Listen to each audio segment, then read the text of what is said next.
Good morning. It's such a privilege for me to share with you on the following topic. He is speaking. God is speaking.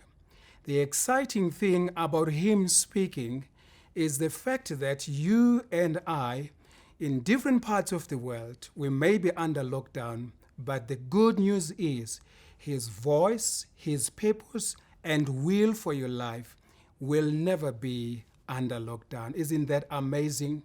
And this morning, I want to reflect with you on the book of John, chapter 10, and then I want to read specifically verse 27. Jesus is speaking and is saying the following: My sheep listen to my voice. I know them and they follow me. Also to read Psalm 85, where David says, I will hear what God the Lord will say, for he will speak peace to his people, to his godly ones. And for me, just looking into John chapter 10, the words of Jesus, we are encouraged there that God desires to have a two-way relationship with us. And then where he initiates and we respond, where he lead and we follow. Much like what he says in Jeremiah 33, verse 3, Call to me and I will answer you and show you great and mighty things. So this is the heart of God. He wants that interaction with us, irrespective of the circumstances we may find ourselves in. So 3 things that are exciting about being in a relationship with God. 1, Jesus says we hear his voice. Number 2, we are known by him. Our struggles as well as our strengths are known by him. And then thirdly, we are led well by him.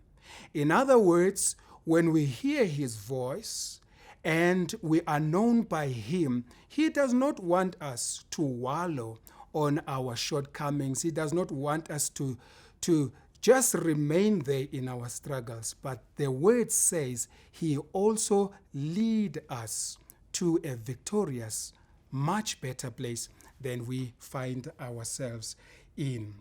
And so I want to encourage you to spend time with him, because it is his desire to speak with you. It is his desire to hear your voice as well as he is speaking with you. Just a testimony that he is speaking even today. A month ago, somebody lost her work by the end of November. And me being one of the pastors here in Hatfield Christian Church, I just wanted to jump into an opportunity to pray for her. When the Holy Spirit said to me, no, don't.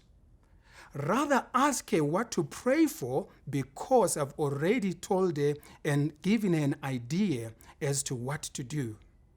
I was going to pray for her to be employed elsewhere again, but the Holy Spirit wanted her to be an employer.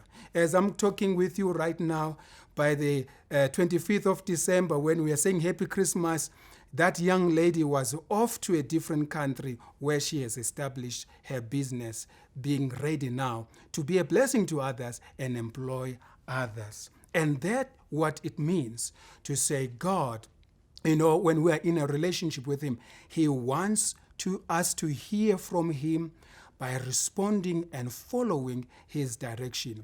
So I was going to follow my own idea, but God had his own idea.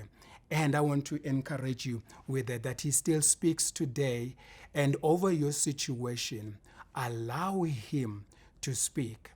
And then David, who often sees himself as a sheep, also by extension, the believers as well, he makes a resolution to say that I will act of his will. I will hear what God will say, for he will speak peace over his children. May he speak peace over you this morning. May he speak victory over you as you go into this day. The Lord loves you so much. Remember that God is speaking even today, but is asking of us to listen. I close with a testimony of a man I found as I was told that he had been bedridden for about 8 months. He had this very severe thrombosis, or rather what appears to be a severe thrombosis. As I went into this house, I look at the man, and the Holy Spirit quickly spoke with me and says, I want to heal this man. And as I prayed for him, as I asked him, can I pray for you, sir? The Lord wants to heal you. Cut a long story short, he said, yes. I prayed for him. And within 5 minutes, I saw a supernatural thing happens. The swelling going away. The man standing up, dancing. And he went to the places of his friends, testifying to them how the Lord had healed him. You see, when God speaks, he authenticates with what he speaks with miracles, signs, and wonders following.